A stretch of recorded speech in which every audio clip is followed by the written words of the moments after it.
I still carry that notebook everywhere I go. Not because anyone told me to, not because some therapist handed me a pamphlet about healthy coping mechanisms and I decided documentation was mine.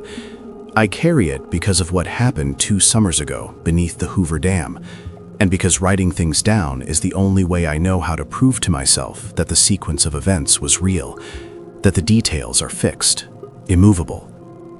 I need you to understand that about me before I tell you the rest of this, because by the time we get to the end, you're going to want to find a rational explanation and wrap the whole thing in it like a blanket. I know, because I spent 6 months trying to do exactly that. The rational explanation doesn't hold. My name is Leroy Webster. I'm a veteran infrastructure safety consultant. What that means, practically, is that I get called to facilities when equipment behaves in ways it shouldn't, and I look at the problem until I can describe it precisely enough that someone else can fix it. I am good at noticing. I am good at writing things down. I have been doing this for 18 years, and I have developed an almost pathological relationship with documentation. It was a Tuesday in late July. The heat outside was the kind that doesn't feel like weather anymore. It feels like punishment.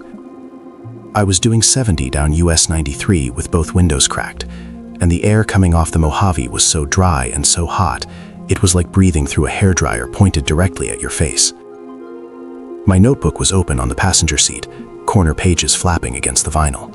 I'd already written the date at the top, 9:42 a.m. The last entry was something I'd noted during a VA appointment an hour earlier. A smell in the waiting room, electrical insulation, possibly phenolic resin. Nobody else had seemed to notice it. That's the thing about noticing. Sometimes you wish you didn't. My phone buzzed in the cup holder. Webster, it's Nicole. Where are you? Nicole Reynolds, my supervisor on joint operations with the Bureau of Reclamation. Professional, precise. The kind of woman who reads between the lines of incident reports the way other people read between the lines of text messages. About 20 minutes out, I told her. Good. We've got a situation at the dam. Meet me at the main visitor lot. A pause, the kind with weight behind it. What kind of situation? Equipment malfunction, possibly environmental. They're being vague. Her voice had that tight quality it got when she was improvising around someone else's incomplete report. A worker didn't check in from a lower gallery. Bring your kit and that notebook. She hung up. I wrote it down. Call from Nicole Reynolds, 9:58 a.m. Worker missing from lower gallery. Environmental factor unconfirmed. The thing about vague calls is they are almost always worse than specific ones. Specific means someone knows what broke. Vague means nobody wants to commit to a theory yet. I merged onto the lane curving toward the dam and watched it appear from 3 miles out, just the top edge of it, white concrete against canyon shadow. People always talk about how overwhelming it is, but from the highway it just looks like a wall. A very precise, very intentional wall built inside a wound in the earth. The canyon walls on either side are red rocks stacked like something deliberate, and the Colorado River sits flat and green below, and the dam just holds it all apart, keeps the weight from doing what it wants to do. I didn't know yet that I was thinking about that in exactly the wrong way. Nicole's Tahoe was already in the lot when I pulled in. She stood beside it, arms crossed, field jacket zipped despite the heat, clipboard tucked under one arm. The ranger next to her was younger, maybe early 30s, National Park Service uniform, enough gear on his belt to outfit a small tactical unit, radio, flashlight, keys on a retractable cord. He introduced himself as Clyde Johnson, firm handshake, composed face, the kind of composure that looks practiced. Nicole tapped a section on the site map marked in blue. Inspection Gallery 3, Nevada Wing. Maintenance corridor running parallel to the lower penstock tunnels. A technician named Marcus Hoff went down at 0700 to check a pressure sensor. Routine work. Should have been back by 045. When he hadn't checked in by 030, the supervisor tried his radio. No response. Sent a second tech to look. What happened to the second tech? She looked at Clyde. Got about 50 feet in and turned around, he said. Reported the air felt wrong. Said he heard something he didn't recognize. Described it as a hum. Said it made him nauseous. I wrote that down. Second technician, nausea, and unidentified mechanical hum at 50 feet. Turned back. Air quality readings? Normal, Clyde said. Oxygen, CO, CO2, all in range. No volatile organics flagged. So, not a gas leak. Or not one their sensors could detect. The cameras? Feed from Gallery 3 started glitching around 0630. Static, then it went dark. Last clear image shows Marcus entering the gallery. And the PA system? You mentioned a hum. Clyde shifted his weight. That's the other thing. The system down there is stuck, running an old evacuation loop we can't shut off remotely. Nobody's gone deep enough to access the manual override. What do you mean stuck? Repeating, he said carefully. Same message over and over, muffled like it's coming through a wall, but it's running. Nicole was already walking toward the restricted entrance behind the power plant exhibits. Tourists moved through the plaza 20 feet from where we stood, kids running in circles, a couple leaning over the railing to look at the river. Everyone acting like it was a perfectly normal Tuesday. That contrast did something to my stomach I couldn't name. The restricted entrance was a plain metal door with a card reader. Clyde swiped his badge. The lock clicked. He pulled the door open, and cold air rolled out, recycled and concrete-scented. And underneath the buzz of fluorescent lights, faint and rhythmic, I heard it. A voice, muffled, saying something I couldn't make out. I stood just inside the threshold and counted the intervals. 12 seconds of voice, 4 seconds of silence. Repeat. I wrote it down. Then I followed them in, and the door clicked shut behind me. The temperature dropped fast, not gradually. It dropped the way temperature drops when a sealed space has been allowed to go cold for a very long time. 10 seconds after that door closed, my forearms were prickling, and the damp in the air pressed against my skin like a second layer. The walls were sweating. Moisture beaded along the surface in uneven patches, collecting in the seams between panels. I touched the wall without thinking. My fingertips came away wet. Clyde had his flashlight out, beam swinging down the corridor ahead. He moved like this was routine. Nicole walked half a step to his left. Coolant line runs adjacent to this passage, she said. Her voice echoed wrong, flatter than it should have been, like the concrete was absorbing it before it could fully develop. If there's a slow leak, condensation builds. Humidity differential does the rest. I wrote it down, not because I agreed, because that was her explanation, and explanations matter even when they're wrong, especially when they're wrong. At the first junction, Clyde stopped to check a gear rack bolted to the wall. Earmuffs, high-visibility vests, 2 handheld radios in charging cradles. He handed radios to me and Nicole, passed out earmuffs. I put mine around my neck and tightened the strap 1 notch, then loosened it again, just checking. The corridor sloped downward, not steeply, but enough that I felt it in my knees after 30 feet. The fluorescent lights in their caged ceiling fixtures flickered at irregular intervals, not synchronized with each other, just random strobing that made the shadows jump and recover. Clyde's flashlight settled on something 10 feet ahead.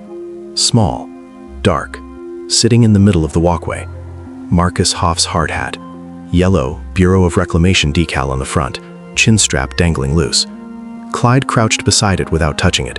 I dropped down alongside him, and then I noticed it. The hard hat was vibrating.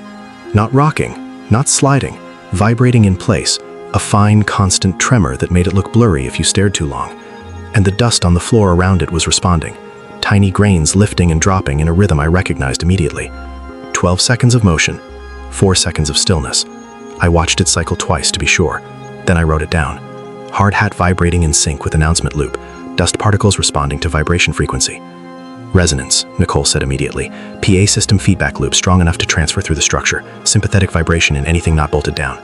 Clyde reached out and picked the hard hat up. The vibration stopped the instant he lifted it. He checked the inside. No damage. Straps not torn. He removed it deliberately.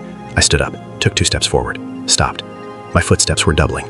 Each time my boot hit the concrete, I heard it twice. The real impact, then half a second later, an echo arriving from the wrong direction entirely. I took another step. Same thing. You hearing that? I asked. Clyde frowned, took 2 steps, stopped. Yeah. We kept walking. The corridor continued without branching, without curving, without delivering us to anything. And the proportions of it started to feel wrong in a way I couldn't put language to precisely. The floor markings were all present, yellow and black safety stripes, stenciled warnings, but they looked stretched, like the whole space had been pulled from both ends.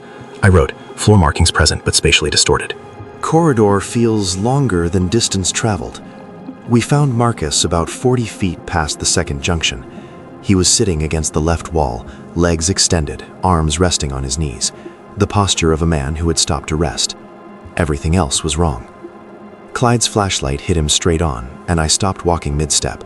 Marcus's cheeks were pressed flat against his skull, not bruised, not swollen, flat, like the normal curve of a human face had simply been reduced, compressed into something more geometrically simple. His eyes were open and tracking us as we approached, which was somehow worse than if they hadn't been. He was conscious, he was watching. And the concrete wall behind him was soft where his shoulders touched it. Not crumbled, not damaged, soft. His body sank into the wall perhaps half an inch, and the concrete had started to mold itself to his shape, wrapping around his shoulders, accepting the outline of his spine. His fingers bent wrong, not broken. His index finger curled at 3 points instead of 2. A new joint, smooth and functional, flexing without resistance when he moved his hand. His thumb had the same addition, an extra articulation halfway down, allowing it to curve in a direction no human thumb has ever gone. I wrote every detail down. My hand was steady. That helped. Nicole crouched 3 feet from Marcus and said his name twice. He raised one hand slowly, palm out, fingers spread, and then pointed at his legs and shook his head. Then he pointed at us and made a shoving motion. Go away. The announcement hit again, and this time, buried in the muffled rhythm, I heard a word I recognized. Control. I wrote it fast. Then another word came through. Gallery 3. Clyde's words, his exact phrasing, pulled from the radio transmission he'd made 15 minutes ago, folded into the loop, fed back through the walls at us. Feedback, Nicole said. Her voice had gone quiet. Radio signals bleeding into the PA system. That's not how crossed wiring works, I said. Not in real time, not this fast. Nobody answered. I wrote, announcement incorporating live radio transmission content. System demonstrates real-time adaptive behavior, not random, responsive. Malfunctions don't listen. They don't pull content from live transmissions and weave it back into their output in real time. They don't respond.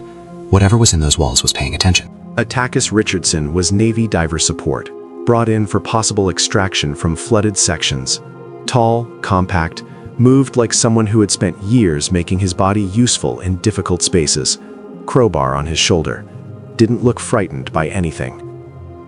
Everett Salazar from UNLV Acoustics had been documenting anomalous readings in the lower galleries for 6 weeks.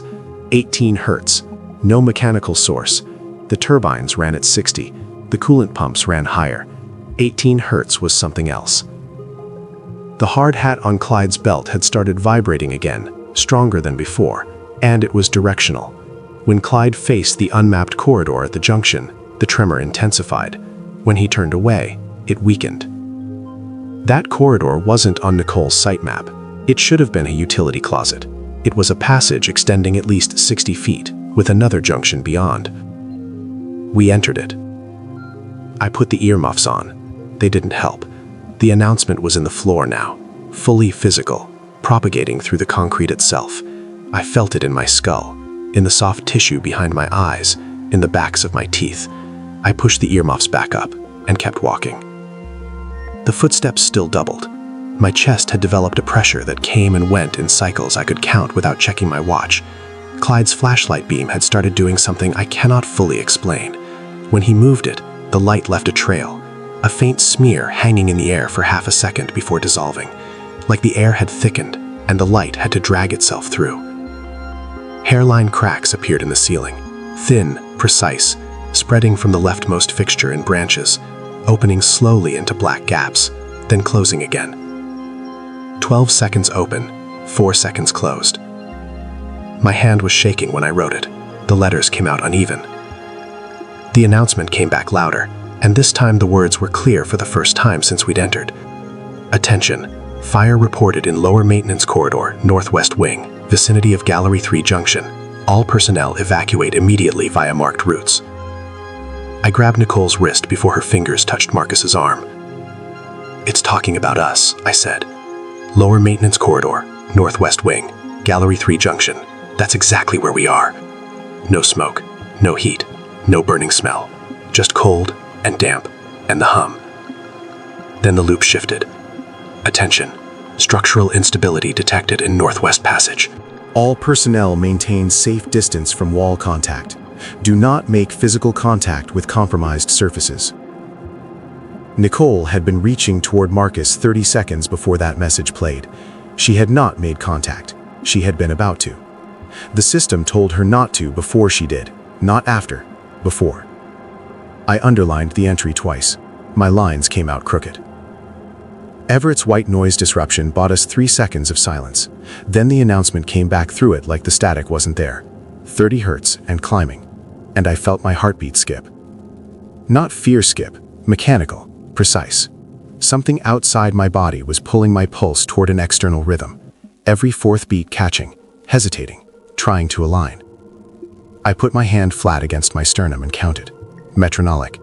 And those fourth beat stutters were deepening, becoming more insistent, like a gear trying to catch a track that was moving at a different speed. Atticus's rebreather was cycling, hiss and click, independent of his breathing, autonomous. 12 seconds on, 4 seconds off. The radio on the floor played Clyde's voice from earlier, then shifted into something new. Patient, helpful, using his exact cadence. Thermal efficiency improves with closer contact. Recommend approach to within 18 inches of wall surface for optimal stabilization. I looked at Clyde and saw it, weight drifting forward, pupils dilated, moving incrementally toward the soft concrete, toward the place where Marcus was still sinking by fractions. I grabbed his shoulder strap and yanked him back hard enough he stumbled. He blinked, focused on me slowly, like a man surfacing. "Don't," I said.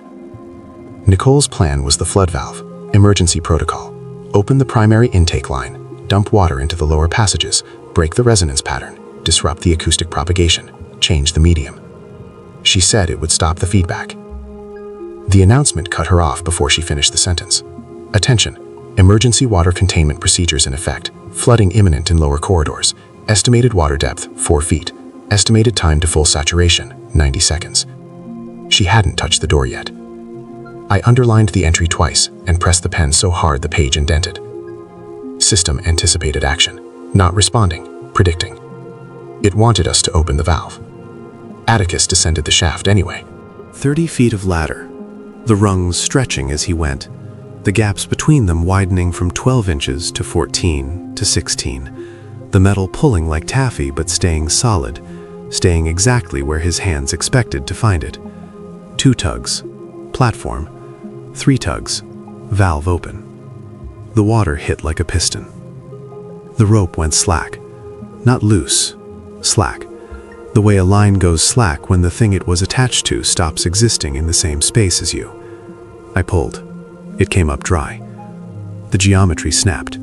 The corridor lurched, and the door I had watched remain 40 feet away no matter how far we walked was suddenly 25 feet, then close enough to read the scuff marks on the push bar. "Move," Nicole said. We hauled Marcus through rising water, ankle deep and cold, soaking through my socks, numbing my feet, and we hit the push bar, and warm air rolled over us from the other side. Carpet smell, air conditioning, the ambient noise of a public facility. We made it out. Atticus did not come up the shaft. They confirmed it 6 hours later. Clear water down to the intake junction. No body, no equipment, no rebreather. Just water. Murray returned my notebook within the hour, copied as promised. I sat in my truck in the parking lot and read through my own handwriting page by page as the canyon walls went from orange to gray in the failing light. 14 pages, every detail, precise, sequential, building toward a conclusion. I wrote one last entry. My hand cramped halfway through and I kept going. The dam did not fail, but it learned to imitate the people inside it, and it tried to teach us an ending we could not take back. I drove home, didn't sleep. That was 2 years ago. Last month I sat at my kitchen table with the notebook and a cup of coffee, and I read it straight through from the beginning, every page, every entry, and I sat very still for a very long time, because I had been reading those notes as a record, evidence that what happened was real. But the structure of them, the intervals noted, the precise measurements, the way each entry built on the last and moved toward a specific endpoint at a specific pace, it wasn't the structure of a record. It was the structure of a manual. Not mine. Written through me.